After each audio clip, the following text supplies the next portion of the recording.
Hello, amazing person. Welcome and welcome back to the channel. If it's your first time here, this is Ajuri Style. If it is not, you're welcome back to the channel. So recently, I put up a post on my community tab asking people to ask me questions about YouTube, Restream, or their channel, or anything they want me to talk about. And I'm going to be answering all of those questions in a video. So here's the video, guys. Let's just get into this video without wasting time. Please give me that thumbs up, like this video, drop your own questions if you have any in the comment section, and let us get into this video. So the first we have here is CSO Sega Club. Thank you for your great advice. I'm still trying to build my subscribers and reach 50 followings. I wish you the best on your channel, Sega Club, and thank you for that comment. Another is from Onesimo Matimbe. The person said, congratulations. Thank you. I appreciate. Another one is from Vanessa Wella. Girl, I've been going live on Restream for like 2 hours daily, 2 hours daily, sometimes 3 hours daily. I only get 0.8 hours watch time. Could you know why? I also don't have copyright. Okay, Vanessa, okay, it's not about how long you Restream, okay? It's not about how long you stay on the Restream, but how well is the content. It's just like when you're posting normal videos as well. If your videos are catchy, if your videos are good, you're going to bring people, you're going to get more views. Another thing is, how is the engagement on that Restream, okay? If you have more people join, definitely you're going to have more views and more watch time. But if people are not joining that Restream, that means you're not going to get much, or you're not going to get more views and watch hours. Let's head over to the next one from Yumstar. What is your fastest way of editing YouTube videos, given that you don't have an editor or money to source for one? Yumstar, the thing is, I edit my videos myself. I don't use an editor for now, okay? And the thing is, I don't really do much when it comes to my editing. I think there's this saying that practice makes perfect, kind of, or when you continue doing something for a long time, you get so used to it that you can accomplish that thing within a short period of time. Okay, so I think that's just what is working for me. I've been doing this consistently, and whenever I just want to edit my video, I know what to do, and I'm just done with it. This is how I edit my video, like, fast. Okay, once I upload it to the app I'm using to edit, I know what next to do, and boom, I'm done. I know it's not that easy as it sounds, but trust me, when you're doing something, one particular thing all the time, okay, it becomes so used to you that you achieve it within a very short period of time. We have another question from Random Gamer Night. I started YouTube 2 years ago and I'm having trouble getting likes, views, etc. What am I doing wrong? Okay, it's not about how long you started, to be honest. It's not about how long you've been on YouTube, or how well you have been doing the videos, or you've been doing YouTube entirely. I've been on YouTube for 4 years, okay? I got monetized 4 months ago, so you can see the difference between when I started and when I actually started picking up on YouTube. So since from your channel name, it seems you have a gaming channel, I advise, okay, look out for people in your niche that are doing better than you and see how they are making their gaming content, and also try to replicate that on your own channel and see if it works. We have another question from Explore with Meg. How come you don't get views on your Restream sometimes? Is there a trick to getting more views, or it's just YouTube algorithm? The thing is, okay, it depends on the video you're using for your Restream. If it's something catchy, you're going to get people. Sometimes it might even still be catchy and you don't get lots of people or engagement on that Restream. It's just like that on YouTube. That's why I always tell people, try different things and see which one works for you. Once you find something that works for you on YouTube, you can stick to it and look for a way to improve on that thing that is working for you. It applies to Restream, it applies to normal videos, okay? So if you've been trying something and it's not working, just try something else. If it's the video you're using, try to change the type of video you've been using for Restream. Maybe that's why people are not joining. Maybe it's not catchy enough, or it's not getting to the right audience that would stay and watch that video. Then we have another question from Becky Siana. Why is it that when I Restream a video as you showed us, I gain 11.7 watch time for 2 hours, but later, as per now, it reads 0.2 watch time in my YouTube studio? Why was it not added on my YouTube watch hours or watch time hours? Beckiana, the answer to that question is, whenever you do Restream, okay, you're going to see the details, you're going to see the analytics in your YouTube studio. Then after a while, it wipes off for new views to start coming in, for new watch hours to start building up. Remember, people watch your live streams, even your Rest streams, even after you've ended it. So YouTube takes out the views and the watch hour you get during the live stream, okay, for new ones to start counting after the live stream. Then as for the watch hour, definitely it adds up after 5 days. So watch out in your end page, the place that has the dollar part, okay, after 5 days is going to update.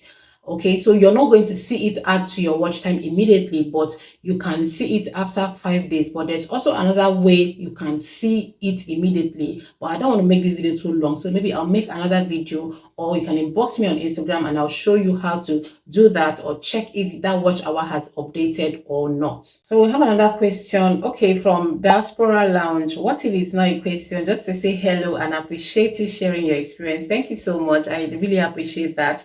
We have another one from fashion trends with Annie. Hello, my question is that am I not going to get paid for the views that I have before monetization? The answer is no.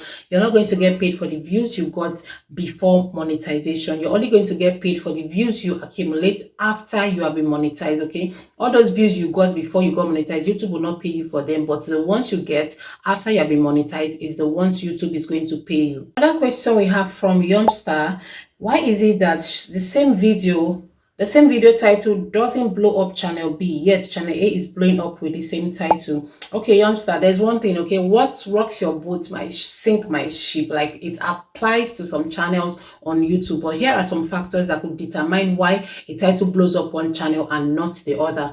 There are lots of things. The first thing, the click-through rate can affect that. How well they clicked both videos can determine that. The authority of the channel authority, how many subscribers that channel has, how many subscribers the second channel has, is also another thing. Another one is the algorithm recommendation. YouTube might decide to recommend the first or channel A to a broader audience and not the channel B because of some key things also, okay, which is like keyword optimization and all of that stuff. Content quality also can be a factor. The timing of the upload can be a factor. The thumbnail variations can also be a factor, like the two thumbnails, how clickable are they? Because there's no way they can look like same. It can be similar but not the same thing. So all of these are things that come to play why one video blows up.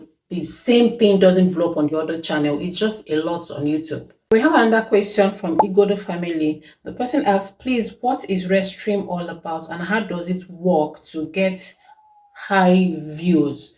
Okay, Restream is actually a streaming platform. It's mainly like you can use it to do multiple streaming, okay, but for YouTube's sake, okay, people use it to gather watch hour. They get videos, or they do make catchy videos that bring people on the Restream, because you can actually do this Restream without showing your face. You can use your video and just let it go live. It will be showing on YouTube that you're live, meanwhile you are not. You use a video. I don't know if that makes sense, a pre-recorded video to run the Restream. So when it's catchy, when it's very, very attention grabbing, people, or lots of people get to join the Restream, and when a lot of people are joining the Restream, it accumulates more views, which leads to more watch hours. And yes, the views you get from this Restream, okay, can be used to monetize your YouTube channel. It's actually what I used to complete mine, and I'm monetized now on YouTube. So it actually works if it is done correctly. We have another comment from Wales Word. She said, your beauty is beautiful. Thank you so much for that compliment. I really, really appreciate. Another comment from Eseka Bello. She said, beautiful. Thank you so much. Another one from Fragrant Nature Channel. I am a small channel, started a month ago, have different ideas which fall into different niches. I don't want to make different channels per niche. So I think the first question is, what if I sort niches into a playlist? Will I have difficulty attracting audience, subscribers, and views? Okay, let's take this question first. You're creating different topics basically, and you want to categorize them in like different playlists. The thing is, every channel, I think, except the new ones now that are doing this thing strategically, okay, every channel, like the ones that grew from scratch, we can always say at some point we have different kind of content on our channel. Yes, and that is why that playlist is very, very essential. You can use it, okay, to categorize your videos of like different niches, like you mentioned. You can use it. Yes, that works. But the second part where you talked about if you're going to have difficulty in attracting like subscribers and views, the thing is, when you go on YouTube, okay, there's some places in your settings that asks you what your channel is about. So if you want to get to a higher audience, if you want YouTube to actually know what your channel is about, then you're going to be specific about your YouTube channel. So if your channel is about entertainment, then your videos, okay, are going to be pushed to the entertainment, what's it called, your videos are going to be pushed to the entertainment audience. But if your video is about entertainment, and on your video you do entertainment, you do tutorials, you do tech, you do finance, in that same, it's very, it will be kind of tricky for YouTube to know the actual audience to push your video to push your videos to, because your channel is basically about entertainment. So YouTube knows that is what your channel stands for. So, and her second question is, will I be able to attract different age groups rather than one specific age group? I don't really think this age group thing is a target on YouTube. Yes, it can actually be a target, but it's going to be based on the type of content you're creating. So if you're creating a teens content, or content for kids, you can attract that viewers, because yes, parents want their kids to watch those kind of kids content. But you attracting a specific age group, okay, it depends on the type of video that age group are watching. If it's something relating to your niche, then yes, you can attract that particular age group. But now people have like different preferences on YouTube. Now, another thing you should know is that, okay, you, the creator, I don't think you really have control over the age group that watches your video, except like in some specific cases where a channel is known that, okay, this is made for kids, But if that content is not made for kids, trust me, that channel has the tendency of attracting like different age group. Okay, so I don't know if you're trying to target a specific age group, or you want different age group to watch that content, but